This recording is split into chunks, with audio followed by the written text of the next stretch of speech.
Dari medan pertempuran Gaugamela tahun 331 sebelum Masehi antara kerajaan Yunani melawan kerajaan Persia, lahirlah seorang pemimpin besar yang mampu menaklukkan kerajaan-kerajaan. Alexander Agung namanya atau biasa disebut Alexander the Great yang menjadi penguasa dunia saat itu. Ketika Alexander Agung wafat tanpa pewaris pada tahun 323 sebelum Masehi, kekaisaran terluas di dunia saat itu tidak diwariskan, tetapi diperebutkan. Dari puing-puing ambisi itu, bangkitlah sebuah kekuatan baru di timur.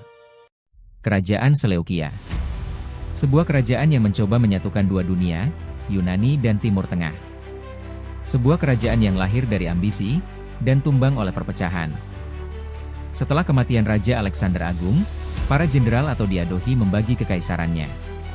Seleukos I Nikator, sang penguasa cerdas namun terlambat datang ke perebutan kekuasaan, awalnya diusir oleh Antigonos. Namun ia kembali, dengan tentaranya dan merebut kembali Babilonia pada tahun 312 sebelum Masehi. Tahun inilah yang kemudian dianggap sebagai awal berdirinya kerajaan Seleukia. Seleukos I Nikator, yang menang, bukan sekadar pewaris. Ia adalah pembangun. Ia mendirikan kota Antiokhia di Suriah, Seleukia di Tigris yang menjadi ibu kota kerajaan, dan memperluas wilayahnya hingga ke India. Dari sungai Efrat hingga Punjab, Seleukia menjadi jembatan dua peradaban. Raja Seleukos I Nikator memerintah dari tahun 312 sampai 281 sebelum Masehi.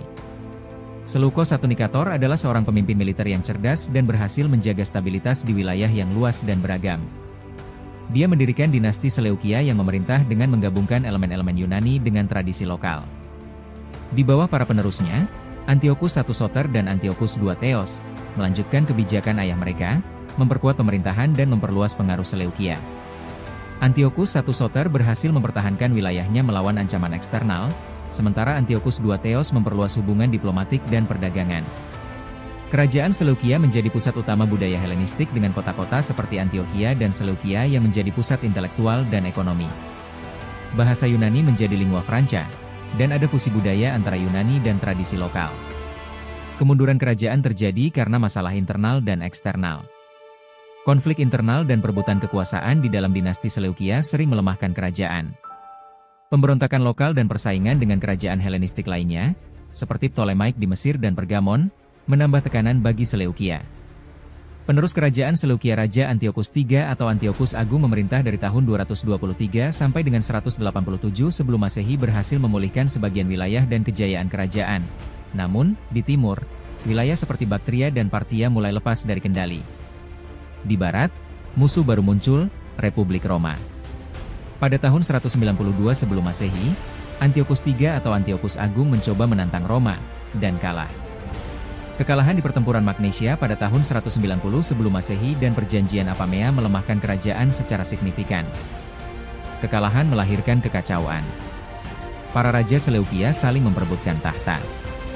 Di Yudea, pemberontakan Makabe mengguncang kekuasaan. Sedikit demi sedikit, wilayah Seleukia tercerai-berai. Bukan oleh musuh besar, tetapi oleh perang saudara dan lemahnya pemerintahan. Pada tahun 175 sebelum Masehi Antiochus IV Epiphanes putra Antiochus III, atau Antiochus yang agung naik tahta dengan menyingkirkan Seleukos IV dan Heliodoros. Antiochus IV Epiphanes memerintah dari tahun 175 sampai tahun 164 sebelum Masehi. Ia mencoba untuk memperluas kekuasaannya kembali, tetapi menghadapi perlawanan internal dan eksternal. Pada tahun 169 sebelum Masehi Raja Antiochus IV Epiphanes dan tentaranya menyerang Yudea dan menjarah bait suci orang Yahudi di Yerusalem. Ia ingin menghelenialisasi semua daerah kekuasaannya dengan mengeluarkan perintah melarang orang-orang Yahudi melaksanakan tata cara ibadah dan tradisi mereka. Ia lalu mendirikan altar dan mempersembahkan korban darah babi untuk dewa Zeus di bait suci serta memaksa orang-orang Yahudi untuk mempersembahkan korban kepada dewa-dewa Yunani. Hal ini yang dianggap sebagai penistaan besar kepada orang-orang Yahudi. Di bawah pimpinan Matatitas bin Yohanes, seorang imam Yahudi dan putranya Yudas bin Matatitas atau yang biasa disebut Yudas Makabe, bersama tentaranya memimpin perang Makabe dari tahun 167 sampai 160 sebelum Masehi. Perang ini dimenangkan oleh orang-orang Yahudi. Mereka menyucikan bait Allah dan memperingatinya setiap tahun menjadi hari raya Hanukah bagi orang Yahudi. Selama periode inilah Yudea dikuasai oleh orang-orang Yahudi. Di bawah pemerintahan Yudas Makabe bersaudara yang mendirikan dinasti Hasmonean, mereka memerintah dari tahun 134 sebelum Masehi sampai kedatangan Jenderal Pompei Magnus dengan tentara Romawi ke Yudea pada tahun 63 sebelum Masehi.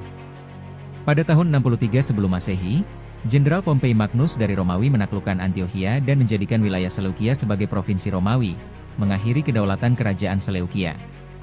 Kerajaan Seleukia meninggalkan warisan budaya yang kaya.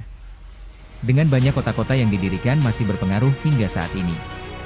Penyebaran budaya Helenistik di seluruh wilayah Timur Tengah dan Asia Tengah meninggalkan dampak yang bertahan lama. Integrasi budaya Yunani dengan tradisi lokal menciptakan warisan yang kompleks dan beragam, yang mempengaruhi perkembangan peradaban di wilayah tersebut. Kerajaan Seleukia memainkan peran penting dalam penyebaran budaya Helenistik di Timur Tengah dan Asia, meskipun akhirnya runtuh akibat kombinasi dari konflik internal, pemberontakan, dan tekanan eksternal dari kekuatan baru seperti Parthia dan Roma.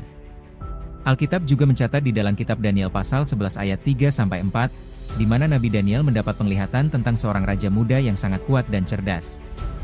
Raja ini adalah Alexander Agung, yang akan memimpin sebuah kerajaan besar dan menaklukkan banyak wilayah dengan keberanian dan kecerdasannya. Setelah Alexander Agung meninggal, kerajaannya tidak akan bertahan utuh. Kerajaan Alexander akan terbagi menjadi 4 kerajaan besar yang berbeda menurut nubuatan dalam kitab Daniel pasal 11 ayat 4. 4 kerajaan ini akan dipimpin oleh para jenderal terdekatnya, yang masing-masing memerintah di bagian yang berbeda dari wilayah yang dahulu dikuasai Alexander Agung. Nubuatan ini menunjukkan bahwa setelah kematian seorang pemimpin hebat, kerajaan besar itu tidak akan tetap satu, melainkan terpecah menjadi beberapa bagian dan berakhir pada masanya. Dan ini menjadi bagian dari rencana Tuhan yang berkuasa untuk mengatur sejarah dunia ini sampai kedatangan suatu kerajaan yang tidak akan binasa, yaitu kerajaan sorga, yang akan dipimpin oleh seorang raja yang diurapi, raja di atas segala raja, Tuhan di atas segala Tuhan, Yesus Kristus namanya, yang kekal selama-lamanya.